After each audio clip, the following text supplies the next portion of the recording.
사랑하는 성도님들, 오늘이 무슨 날인지 아십니까? 바로 오늘이 제가 우리 교회 대예배 강단에 선 이후 100번째 설교를 하는 날입니다. 100번째.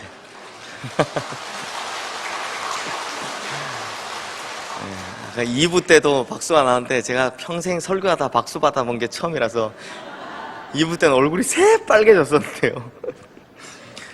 제가 설교 원고를 다 일일이 자세히 기록할 뿐만 아니라 그 원고마다 일일이 번호를 다 매겨 놓는데요.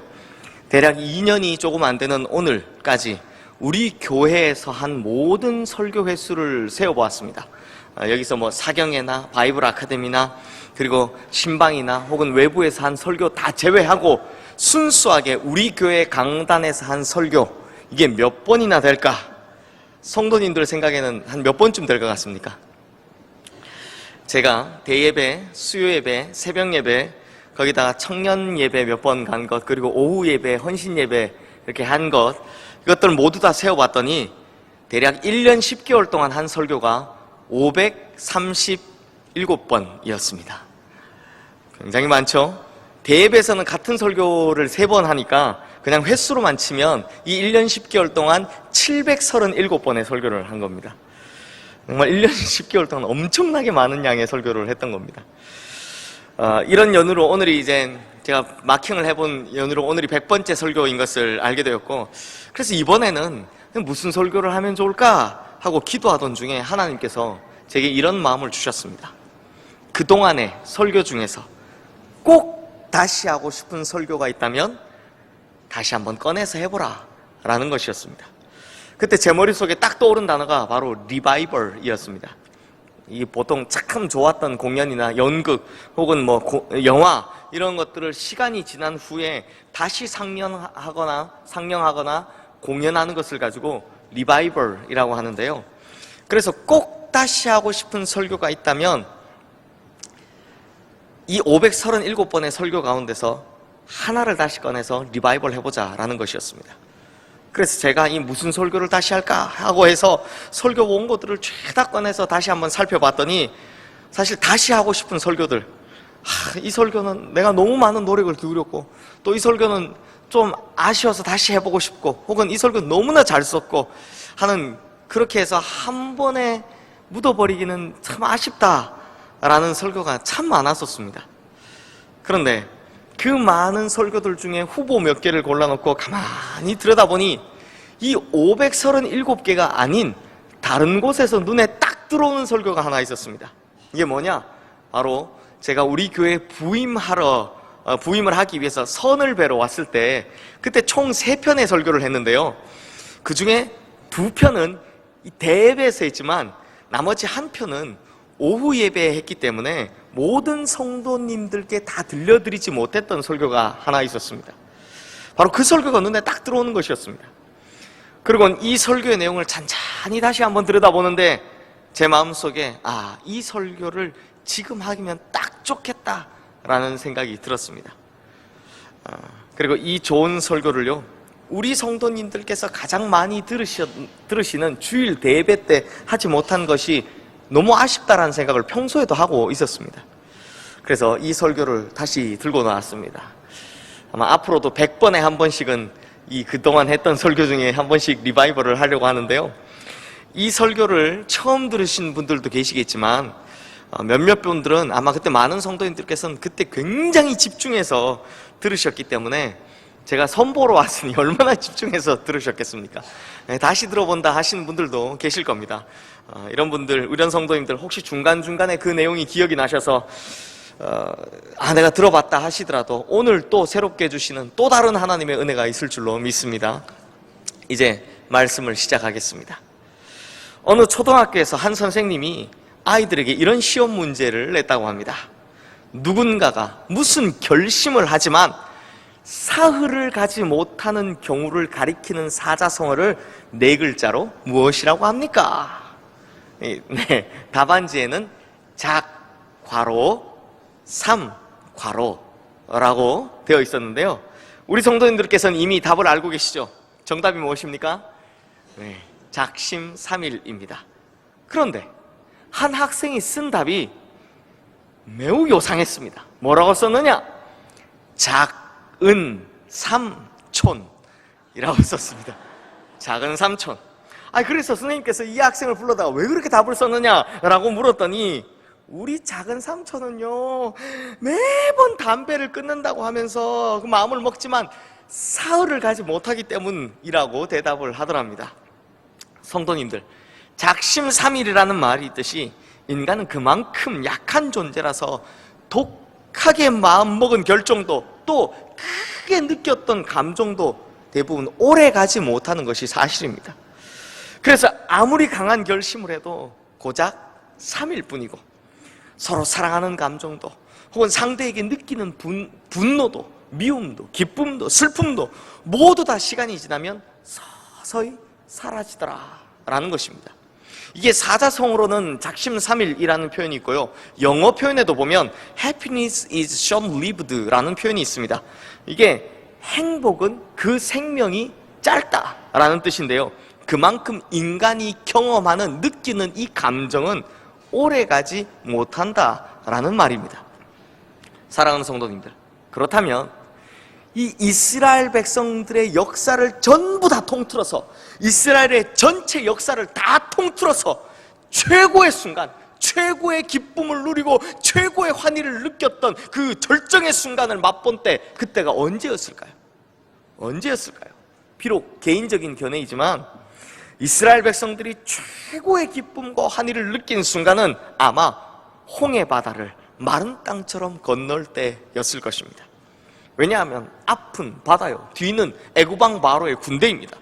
사면초가 이런 말이 떠오르기도 전에 지금 당장 죽게 생겼습니다. 하지만 죽음의 절망 앞에 섰던 그들에게 홍해 바다가 쫙 하고 갈라져서 마른 땅처럼 되는, 상상조차도 할 수 없었던 그 놀라운 기적이 그들에게 일어났던 것입니다. 성도님들, 한번 생각해 보십시오. 갈라진 바다를 육지처럼 건널 때 그때 그 감동이 어떠했겠습니까? 또 그들이 다 건너자 바다는 다시 닫히고, 그리고 자신들을 영원히 추격해 올 것만 같았던 그 애굽왕 바로의 군대가 물속에 수장되어 전멸하는 광경을 볼 때 그 기분이 어땠겠습니까? 그러니 이 순간이 자신들을 구원하신 하나님의 능력을 가장 크게 체험한 순간입니다. 그래서 우리가 이제는 진짜로 출애굽을 한 것이로구나 라는 생각이 들었을 것입니다. 이와 동시에 이제는 진짜 애굽의 소나기에서 벗어났으니 아마 그들은요, 앞으로는 자신들에게 천국 같은 삶이 열릴 것이다 라고 기대했을 겁니다. 적어도 이제부터는 더 이상 노예 생활 같은 그런 고난의 시간은 없을 것이다 라고 확신했을 것입니다. 얼마나 기뻤을까요? 그래서인지 이 모든 것이 이루어지는 광경을 직접 목격한 모세와 이스라엘 백성들이 얼마나 감격에 겨웠는지 하나님을 향해 노래를 부르기 시작했습니다. 그래서 오늘 본문인 이 출애굽기 15장 말씀은 이 사건을 본 직후 그들이 부른, 이 이스라엘 백성들이 부른 노래로 시작되고 있는 것을 볼 수 있습니다. 뭐라고 노래합니까?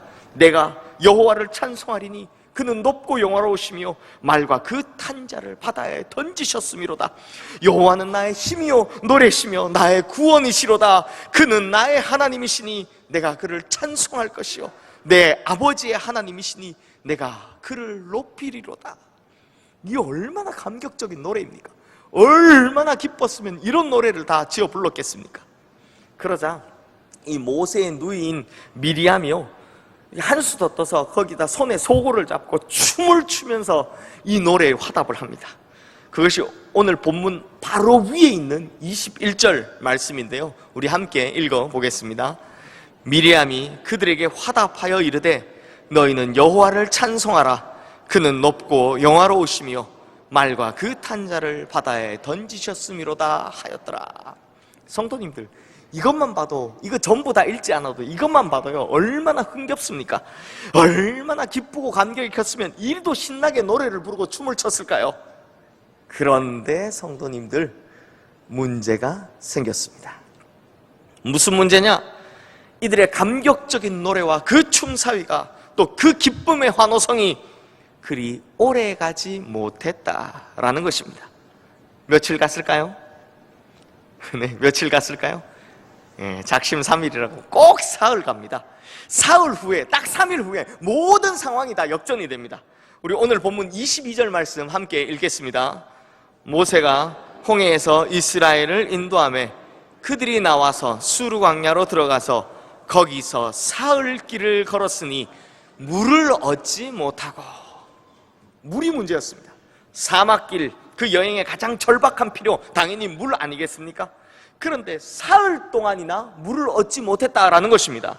그래서 작심 3일이라고 단 사흘 만에 그렇게 찬양하던 이 백성들이, 그렇게 소리질러 환호성을 지르던 이 백성들이 원망의 목소리를 내기 시작하더라는 것입니다. 그래서 하나님을 원망하고 자신들을 인도하는 이 모세를 원망하고 또 자신들의 처한 이 처지 또한 원망하기 시작하더라라는 것입니다. 그런데요, 다행스럽게 얼마 안 가 물을 발견합니다. 이 물을 발견한 순간 이 단순한 이스라엘 백성들 또 얼마나 좋아했겠습니까? 얼마나 흥분했겠습니까? 야, 이제 살았다 싶지 않겠습니까? 그런데 또 불행하게도 이 물은 사람들이 마실 수 없는 쓴물이었다라는 것입니다. 그래서 더러는 이 마실 수 없는 물을 마신 후에 토하고 병들어 눕기 시작합니다. 그래서 이러한 고통의 경험을 안겨다 준 곳을 바로 괴로움이란 뜻을 가진 마라라고 이름을 붙였다라는 것입니다. 이러니 두 번이나 당했다 싶은 이 이스라엘 백성들, 이제 원망이 폭발하기 시작합니다. 그래서 오늘 본문 24절 말씀에 보면 백성이 모세에게 원망하여 이르되 우리가 무엇을 마실까? 라고 그 원성이 점점 높아지고 있다는 것을 볼 수 있습니다. 사랑하는 성도님들, 저도 이 장면을 보고 있으면 이런 이스라엘 백성들의 마음이 어느 정도 이해가 됩니다. 하나님의 큰 기적을 경험하고 또 하나님께서 우리와 함께 계시니 인생 참 살만하다라고 느꼈는데, 그래서 하나님 앞에 하나님께서 앞으로 인도하실 인생에 대한 엄청난 기대감이 있었는데, 그래서 그렇게 기쁘게 춤추고 노래했는데, 그런데 딱 사흘 만에 3일 만에 타는 듯한 목마름에 괴롭고 지치더라는 것입니다. 그러다 겨우 물을 찾았는데 이 물을 찾았더니 이번에는 마시지 못할 쓴물이더라. 그리고 그걸 마셨더니 병에 걸렸더라. 병들어 눕게 되었다라는 것입니다. 그러면 이런 일을 겪은 이 사람들 입에서 어떤 고백이 나오겠습니까? 내가 아무것도 모른 채로 하나님만 믿고 광야로 나왔더니 대체 이게 뭐냐? 당연히 이런 불평들 나오지 않겠습니까? 성도님들, 지금 이스라엘 백성들이 비록 고되긴 했지만 나름 먹을 것 걱정하지 않고 살았던 애굽 고센 땅을 떠나서 이 광야로 나온 이유가 무엇이었겠습니까? 이스라엘 백성들이 간절히 원하는 바가 있었다라고 하지만 결정적인 이유는 하나님께서 지금 나가라고 하니까 그렇게 해서 나온 거 아닙니까? 결국 하나님께서 명령하신 것, 그것에 순종하기 위해서 광야로 나온 것 아닙니까? 하지만 그 순종의 결과가 무엇입니까? 홍해 앞에서 죽을 뻔했습니다. 가까스로 죽음을 면하고 광야로 나왔는데 이번에는 또 물을 얻지 못해서 목말라 죽을 뻔했습니다. 그러다 겨우 물을 찾아 마셨더니 마시면 안 되는 물이라 이번엔 병들어 죽을 뻔했습니다. 하나님의 말씀에 순종해서 광야로 나왔더니 이렇게 안 좋은 일들만 계속 반복해서 벌어지는 것이죠. 무언가를 기대할 만하면 다시 안 좋은 일들이 반복되어지더라는 것입니다. 그냥 그것이 안 좋은 일 정도가 아니라 죽을 뻔한 일들이 3번이나 연이어 발생했다는 것입니다. 무엇을 했기 때문에요? 하나님의 말씀에 순종했기 때문에요. 그렇다면 이쯤 되면 과연 이스라엘 백성들이 과연 무슨 생각이 들었을까요? 뭐 이런 생각 아니겠습니까? 하나님의 말씀에 순종해봤자 아무 소용이 없구만, 말짱 깡이네, 이런 생각 들지 않겠습니까? 그런데 성도님들, 하나님께서는 이런 이스라엘 백성들의 생각을 이미 알고 계셨습니다. 그래서 오늘 본문 25절 말씀 한번 보십시오. 우리 함께 읽겠습니다. 모세가 여호와께 부르짖었더니 여호와께서 그에게 한 나무를 가리키시니 그가 물에 던지니 물이 달게 되었더라. 거기서 여호와께서 그들을 위하여 법도와 율례를 정하시고 그들을 시험하실세. 오늘 본문 25절 말씀 마지막 대목에 보면 그들을 시험하실세 라고 말씀합니다. 그러므로 이렇게 괴로운 마라의 경험, 이렇게 연이은 반복되는 괴로움, 이것이 다 이스라엘 백성들에 대한 시험이고 테스트였다라는 것입니다. 그렇다면 성도님들, 이 시험의 내용, 즉 시험 문제가 무엇입니까? 바로 앞으로 너희가 이것보다 더 힘든 광야길을 가게 될 텐데, 이런 광야길에서 어떤 어려움을 당한다 할지라도, 어떤 어려움을 겪는다 할지라도 너희가 변함없이 나에게 순종하겠느냐라는 것이었다라는 겁니다. 그렇다면 성도님들, 이 시험이란 것, 이 시험이 우리에게 대체 왜 주어집니까? 인생의 순간순간마다 정말 없었으면 좋겠다 생각되는 것이 이건데, 반드시 무조건 틀림없이 만나게 되는 것, 바로 이 시험 아닙니까? 그렇다면 인생에서 무조건 만나야 되는 것이 이 시험인데, 그런데 이 시험이라는 것이 대체 왜 주어지는지를 모르고 있다면 이게 얼마나 불행한 일입니까? 그러므로 이런 시험이 주어지는 의미를 아는 것, 이게 진짜 중요한 일이다라는 것입니다. 그러면 시험이 대체 우리에게 왜 주어지겠습니까? 이 답을 알기 위해서 먼저 성도님들께서 이전에 살아오셨던 지나온 시간을 한번 잘 추억해 보십시오. 여기 계신 성도님들 중에 학창시절에 시험 치는 것을 즐기신 분 계십니까? 시험 기간 다가오면 좋아하시는 분 계십니까? 중간고사, 기말고사 칠 때마다 얼쑤 좋다, 시험 기간이 다가오면 만세라고 하면서 춤추고 노래하시는 분 계십니까? 아무도 안 계실 겁니다. 공부를 잘하고 못하고 떠나서요, 시험이라는 것이 다가올 때마다 머리를 싸매며 괴로워했던 그 기억들 다 있으실 것입니다. 그런데 나이가 들어서 부모가 되고 나니 이제는 자신의 자녀들이 학교 다니는 동안 내 자녀는 시험을 칠 필요가 없다, 그렇게 괴로운 시험을 왜 치냐라고 주장하시는 분이 계십니까? 이것도 아무도 안 계십니다. 왜냐하면 힘들고 어려워도요, 이 시험은 당연히 거쳐야 하는 과정으로 여기기 때문입니다. 지금 우리 성도님들께서 이 이야기에 고개를 끄덕이셨다면 우리 성도님들은 저에게 두 가지를 동의한 것입니다. 두 가지가 무엇이냐? 첫째, 누구도 시험은 즐거워할 수 없다라는 것입니다. 그러나 둘째, 시험은 꼭 필요한 것이다 라는 것입니다. 그러면 시험을 왜 치르는가라는 질문에 대답하면, 시험을 치고 나면 자신의 부족했던 면을 발견할 수 있기 때문입니다. 그리고 그 부족함을 보충한 이후에는 더욱더 온전함을 향해 나아갈 수 있기 때문이다라는 것입니다. 예를 들어 이전 시험에서 80점 맞은 학생이 자신의 부족함을 알고 채운 후에 그 다음 시험을 치면 90점을 맞을 수 있게 되더라라는 것이죠. 90점 맞았던 학생은 온전함을 채우면 어떻게 됩니까? 그 다음 시험에서 100점을 맞을 수 있게 되더라라는 것입니다. 바로 이런 목적으로 마라의 시험도 주어졌다라는 것이죠. 즉 너희가 앞으로 광야길을 가게 될 텐데, 이 광야길에서 지금 이것보다 더 어려운 일을 당해도 너희가 변함없이 나를 신뢰하겠느냐, 나에게 여전히 순종하겠느냐라는 그 신뢰의 온전함, 순종의 온전함을 위해서 하나님께서는 이 마라의 시험을 통해 이스라엘 백성들을 빚어가고 계시더라라는 것입니다. 그렇다면 이러한 하나님의 약속에 대한 신뢰, 또 어떤 상황 가운데서도 하나님의 인도하심을 따라가겠다라는 이 순종을 결단할 때 하나님께서는 우리에게 무엇을 약속해 주십니까? 어떤 축복을 주시겠다라고 하십니까? 바로 오늘 본문 26절 말씀입니다. 우리 함께 읽겠습니다. 이르시되 너희가 너희 하나님 나 여호와의 말을 들어 순종하고 내가 보기에 의를 행하며 내 계명에 귀를 기울이며 내 모든 규례를 지키면 내가 애굽 사람에게 내린 모든 질병 중 하나도 너희에게 내리지 아니하리니 나는 너희를 치료하는 여호와이미로다. 무슨 말씀입니까? 이런 광야에서도 하나님의 말씀에 귀를 기울이고 하나님의 말씀을 붙들고 끝까지 순종한다면 앞으로 다시는 이런 질병이 없을 것이다.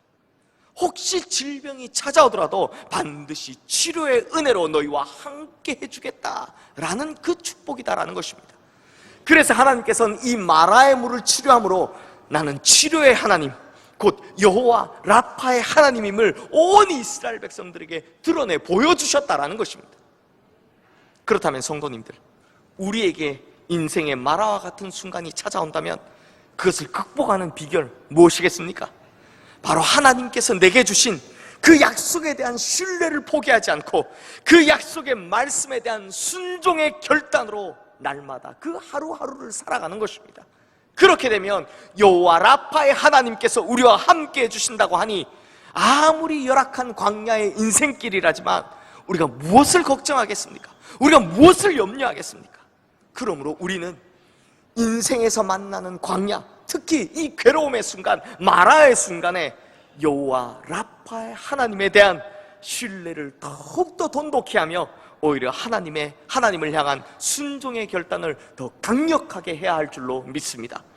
그렇게 한다면 하나님께서는 이 모든 어려움 속에서도 우리를 능히 건져내어 주시는 그 구원의 은혜, 치료의 은혜를 우리에게 베풀어 주실 줄로 믿습니다. 그런데 성도님들, 참 애석하게도 우리의 삶이 제가 하는 이 설교처럼 그렇게 쉽지만은 않습니다. 그런 어려움을 이 설교처럼 쉽게 이겨내기가 그렇게 쉬운 일이 아닙니다. 많은 경우에 인생의 시련의 장에서, 인생의 광야에서, 인생의 마라에서 믿음으로 부르짖어 기도했지만 또 말씀에 대한 순종을 결단했다 하더라도 여전히 우리를 둘러싼 이 어려운 환경, 그게 크게 변화가 따라주지 못할 때가 많습니다. 여전히 어렵고 힘듭니다. 아무리 결단을 해도 우리의 인생의 광야의 낯은 여전히 뜨겁고 덥습니다. 아무리 결단해도 우리의 인생의 광야의 밤은 여전히 무섭고 춥습니다. 그리고 이 물은 여전히 넉넉하지 못해 늘 타는 듯한 목마름의 괴로움에 살아갑니다. 게다가 작심삼일 같은 이 내 마음 속에서는 신뢰와 순종이 아니라 점점점 불신과 원망이 차올라오기 시작합니다. 하지만 성도님들, 바로 그때가 진짜 하나님을 신뢰해야 할 시간이고 그때가 더욱더 순종해야 할 시간이라는 것을 명심하시기를 바랍니다. 그때가 진정으로 기뻐하고 그때가 진짜 노래하고 춤을 춰야 할 시간이다라는 것입니다. 어떻게 그렇게 할 수 있는가 하면 하나님께서는 히브리서 13장 8절 말씀처럼 어제나 오늘이나 영원토록 동일하신 분이시기 때문입니다. 그러므로 성도님들, 홍해를 가르신 하나님과 마라에서의 하나님은 동일하신 하나님이십니다. 뿐만 아니라 홍해를 가르신 하나님과 마라에서의 하나님은 바로 지금 우리와 함께 하시는 변함없으신 동일하신 하나님이십니다. 그러므로 우리는 내 인생에 찾아온 마라에서 이전 내 인생에서 홍해를 가르쳤던 그 주님을 기억해야 하고 이전 내 삶에서 기적을 행하셨던 그 하나님을 믿어야 하며 그 주님께서는 여상하시다, 항상 동일하시다라는 신뢰로 이 마라에서조차 동일하게 춤추고 노래하며 인생의 광야를 계속 걸어가야 한다는 것입니다. 그러므로 우리는 홍해 바다가 갈라지는 듯한 기적을 경험할 때뿐만 아니라 인생의 마라와 같은 그 고통의 순간이 올 때에도 여전히 진심을 다해 노래하고 춤추며 기뻐해야 한다는 것입니다. 그러므로 우리는 놀라운 기적을 체험한 순간뿐만 아니라 인생의 시험이 찾아오는 이 순간에도 똑같이 기뻐하고 찬양해야 한다는 것입니다. 왜냐하면 인생의 마라나 인생의 광야에서 언제나 동일하신 하나님을 여전히 믿을 때, 그때 하나님께서는 우리의 삶에 역사하시는 전능자, 치료자 여호와 라파의 하나님이심을 강력하게 드러내시기 때문입니다. 그러므로 성도님들, 우리의 인생의 마라에서 우리는 이 모든 기적의 주인공이신 하나님께서 여전히 나와 함께 하시고 더더욱 나를 강하게 붙드신다는 것을 확실히 믿으시기를 주님의 이름으로 축원합니다. 그래서 오히려 인생의 괴로운 순간, 이 인생의 광야, 인생의 마라에서 춤추고 기뻐하며 노래할 수 있기를 주님의 이름으로 축원합니다. 지금 지쳐 계시다면, 그래서 지금 주저앉아 계시다면 이제 다시 일어나 이스라엘 백성들이 그랬던 것처럼 다시 한번 약속의 땅을 향한 거룩한 순례를 이어가시기를 주님의 이름으로 축원합니다. 이제 말씀을 마무리하겠습니다. 1620년 9월 16일 자신들의 믿음과 신앙을 지키고자 메이플라워호라는 이 배를 타고 미국으로 향한 102명, 102명의 청교도 신자들이 있었습니다.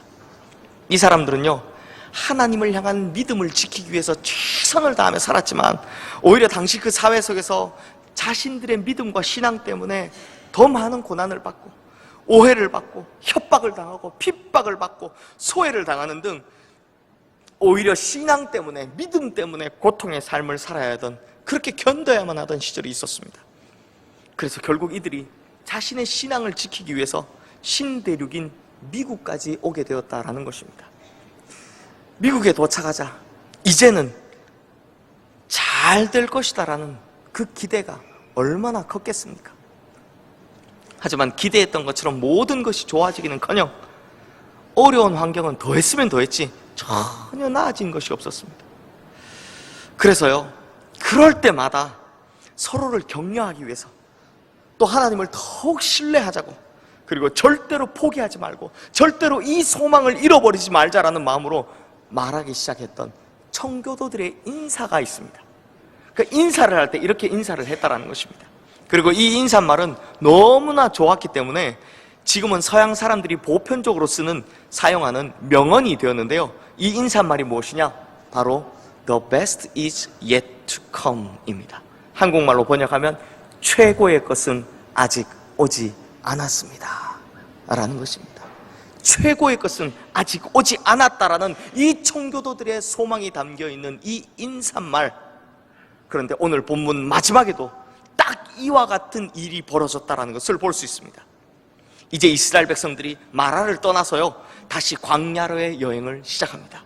그리고 그들이 남쪽으로 딱 10km를 더 왔을 때, 10km를 내려왔을 때, 그때 그들이 도착한 곳이 바로 엘림이라는 곳이었습니다. 그러니까 성도님들, 마라에서 불과 10km, 딱 10km 떨어진 곳에 엘림이라는 곳이 있었다라는 것입니다. 성도님들, 당시 이스라엘 백성들이 장정만, 그러니까 군사의 수가 60만 명이라고 하니까 보통 군인들이 1시간에 4km를 걷는다고 하는데, 그렇게 치면 2시간 30분만 더 가면, 아니 노약자와 아이들도 있었을 테니 그보다 배나 시간이 더 걸렸다 할지라도 겨우 반나절만 더 가면 되는 그곳, 겨우 반나절만 더 가면 되는 바로 그곳에 이스라엘 백성들이 상상조차도 할 수 없었던 완전히 다른 상황, 엘림이 펼쳐졌다라는 것입니다. 이 엘림이 어떤 곳인지요, 우리 다 함께 오늘 본문 27절 말씀을 읽겠습니다. 그들이 엘림에 이르니 거기에 물샘 열둘과 종려나무 70그루가 있는지라 거기서 그들이 그 물 곁에 장막을 치니라. 물샘 열둘과 종려나무 70그루. 자, 이 정도면요 가히 환상의 오아시스라고 할 수 있지 않겠습니까? 물 한 방울 찾아보기 힘든 광야에서 물샘 하나도 귀한데 무려 물샘이 12개나 된다고 합니다. 이글거리는 태양이 내리쬐는 그 뜨거운 광야에서 그늘을 만들어줄 한 그루의 종려나무가 귀한 판에 무려 70그루의 70그루의 종려나무가 있다라고 합니다. 이런 놀라운 오아시스가 어디에 있었다고요? 좀 전에 그 고통을 당했던 그 마라라는 곳에서 불과 10km, 딱 10km, 반나절만 더 가면 되는 그 지점에 있었다. 그리고 이들을 기다리고 있었다라는 것입니다. 그런데 조금 전 이들이 마라에서 불평을 했습니다. 원망을 했습니다. 왜 그랬을까요? 단순합니다. 그저 엘림이 보이지 않았기 때문입니다. 그러므로 성도님들, 이 말씀을 보며, 이 한 절의 말씀을 보며 우리가 반드시 기억해야 하는 것이 있습니다. 그것이 무엇이냐? 지금 엘림이 보이지 않는다고 할지라도 이 엘림은 반드시 우리를 위해 예비되어 있다라는 것입니다. 비록 우리는 엘림이 거기에 있는지 모르지만 하나님께서는 이 엘림을 미리 준비하고 계시고 우리를 그곳으로 한 걸음씩 한 걸음씩 인도해 가고 계시다라는 것입니다. 그리고 더 중요한 사실, 우리가 반드시 알아야 할 사실이 하나 더 있습니다. 엘림은요, 반드시 마라를 통과해야만 비로소 도달할 수 있다는 사실입니다. 마찬가지로 약속의 땅 가나안은 반드시 광야를 지나야만 도달할 수 있는 것이고, 그리고 저 천국은 이 험한 광야 같은 세상을 지나야만 비로소 도달할 수 있다라는 것입니다. 그러므로 우리가 이 마라와 같은 고통 속에서, 이 광야 같은 세상 속에서 반드시 품어야 할 믿음이 있다면 그게 바로 이것이다라는 것입니다. 엘림과 가나안, 그리고 약속의 땅 같은 그 최고의 것, 이 최고의 것은 틀림없이 하나님께서 나를 위해 예비하고 계신다라는 이 믿음이 필요하다라는 것입니다. 그러므로 지금 마라와 같은 이 현실에 주저앉아 계신 분이 계십니까? 목마름에 지치고 병들고 어려워서 그냥 그렇게 주저앉아 버리신 분이 계십니까? 그렇다면 성도님들, 조금만 더 참으십시오. 조금만 더 기다리십시오. 조금만 더 힘을 내십시오. 조금만 더 버텨내십시오. 마라에서 보았던 그 기적의 하나님을 기억하는 우리의 신뢰가 멈추지 않는다면, 또한 곧 도달할 이 엘림을 기대하는 우리의 소망이 멈추지 않는다면, 우리는 진짜 곧 이 엘림의 약속의 땅에 도달하게 될 줄로 믿습니다. 그러므로 우리 시흥의 모든 성도님들은 하나님께서 우리를 위해 예비하신 이 최고의 것을 향한 이 소망을 절대로 어떤 환경이나 상황 가운데서도, 심지어 마라의 고통을 경험하는 그 가운데서도 절대로 잃어버리지 않으시기를 주님의 이름으로 축원합니다. 그렇게 이제 다시 한번 툴툴 털고 일어나서 희망의 노래를 부르며 약속의 땅을 향한 순례를 계속해야 되지 않겠습니까? 그렇게 희망의 노래를 부르며 다시 일어설 때 여호와 이레의 하나님께서 약속하신 그 최고의 것이 우리에게 반드시 예비되어 있다는 것을, 그리고 우리에게 곧 다가온다라는 것을 확실히 믿고 결국에는 그 최고의 것을 믿음으로 성취하시는 우리 모든 시흥의 성도님들 되시기를 주님의 이름으로 축원합니다. 기도하겠습니다. 하나님 아버지, 우리가 지금까지 겪어왔던 모든 삶의 문제들을 이 시간 주님 앞에 내어놓습니다. 그리고 이제 내 인생의 마라에서도, 내 인생의 광야에서도 여전히 동일하신 그 하나님을 바라봅니다. 어렵고 지치고 포기하고 싶었던 순간들 많았지만 이제는 주님만 바라보는 그 믿음을 더하게 하여 주시고, 이 모든 어려움들을 이겨낼 힘을 더하여 주시옵소서. 결코 이 소망을 포기하지 않으므로 이 신뢰의 여정이 마라를 넘어 엘림으로 가듯 가장 완벽하게 그 최고의 것으로 인도함을 받는 축복된 인생길 되게 하여 주시옵소서. 그러기에 내 인생의 마라에서 하나님께서 예배하신 엘림이 다가올 줄을 믿습니다. 그러기에 내 인생의 광야에서 하나님께서 약속하신 그 가나안 땅이 곧 다가올 줄로 믿습니다.